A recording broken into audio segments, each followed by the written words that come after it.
Alors qu'il prépare sa rentrée en troisième l'année prochaine, c'est dans cette maison de la banlieue de Niamey que Boubacar Saleh passe le plus clair de ses vacances.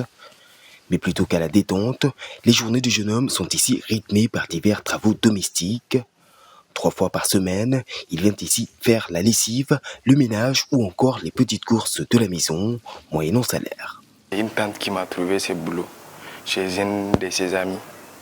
Dans les vacances, moi je vois que vraiment le fait de rester à la maison, rien faire, ça ne va rien m'apporter.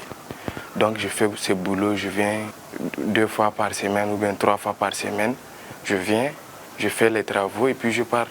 L'argent que je gagne, ça m'apporte beaucoup de choses puisque ça m'aide à me préparer pour la rentrée, à m'acheter des choses que je n'ai pas besoin de demander aux parents de m'acheter.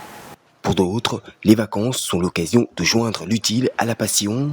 C'est le cas d'Oumarou Tahirou, pour qui les grandes vacances ont plutôt une allure de stage d'apprentissage. Inscrit dans une école de mécanique, c'est dans ce garage du quartier Liberté de Niamey qu'il exerce depuis quelques semaines. Durant l'année scolaire, je suis inscrit dans une école de mécanique et je viens ici pendant les vacances pour m'améliorer par la pratique.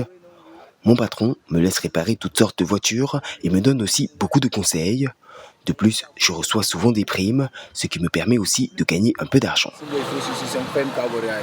Reste que la plupart des élèves inscrits dans la capitale préfèrent retourner dans les champs à la fin de l'année scolaire.